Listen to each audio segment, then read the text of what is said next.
Hey YouTube, so I wanted to come back and do my final review of the Zagg Pro Keys case. This is for the iPad Pro 5th Gen 12.9 inch. So overall, I really like this case, and actually I don't see myself getting any more cases for the iPad because this one fit my needs perfectly, and I'll tell you why. So the first reason why I actually ordered this is because it can detach from the keyboard in the outer case itself. And so you can just use it as a tablet like this, and there's barely any difference from just holding the iPad without anything and holding the iPad with the shell on it. The reason that I wanted that is because there's a rubberized texture. It's not extremely sticky feeling, but it is a nice rubberized case, and so the reason I wanted that was because there are only certain viewing angles that most of these cases have, and I use the tablet a lot to watch YouTube videos in bed and play games in bed, and so this texture of this case and the ability to remove it from the keyboard allows me to like put a pillow right here and then prop the iPad up, and whereas the regular iPad without this would slide like this, with the case on, it kind of grips to the sheets or the bed or whatever, and it'll actually stay in place much better than standalone or even with your keyboard case attached to it. I did get a question in the unboxing video about the texture. I'll say that this one is not very gummy. I'll kind of pull on it. So I'm pulling on it actually very hard, and it's not moving at all. However, you have an Apple Pencil holder here, and that area is quite gummy.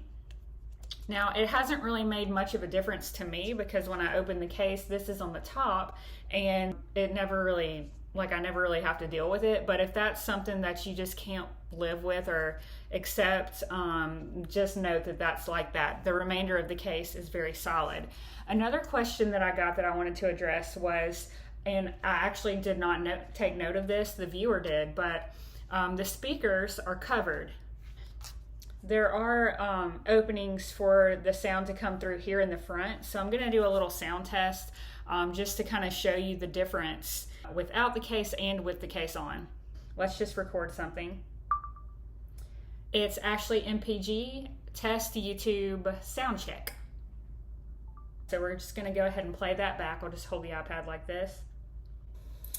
It's actually MPG, test YouTube sound check. Okay, so now we will put the case back on, and then we'll do another sound check.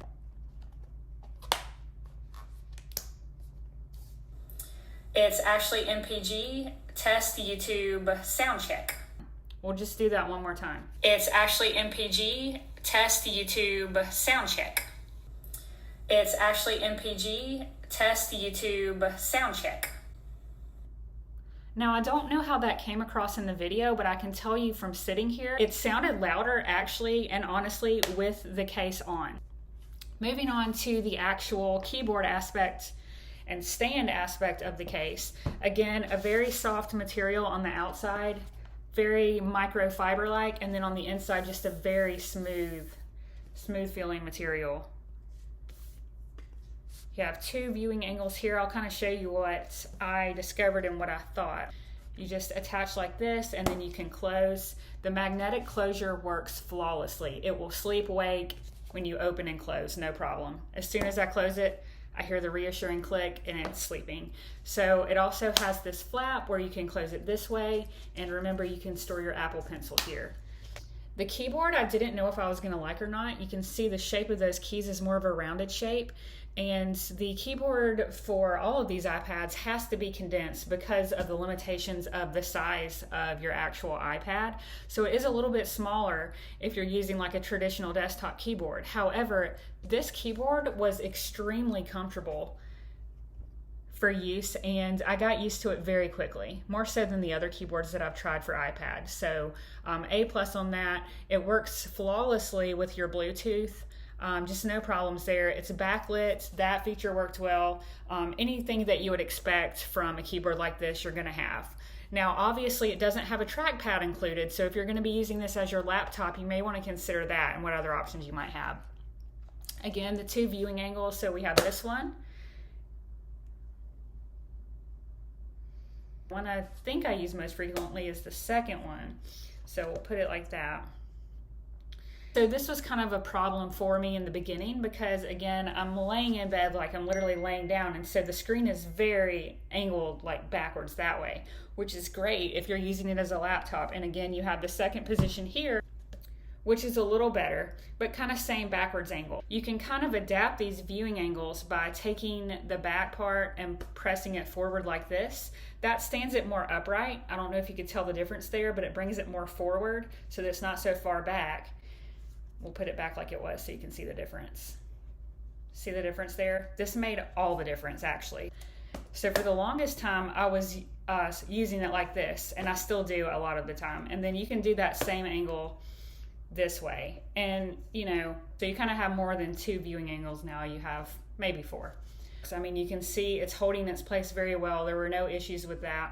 Quality on this and the price point, absolutely love it. It's a beautiful case. Adds minimal bulk and minimal weight to your actual iPad. And like I said, the fact that you can just take the whole thing off and carry it with you, it's just something that I was really looking for in a case. Also, I just wanted to say thank you guys so much for your questions.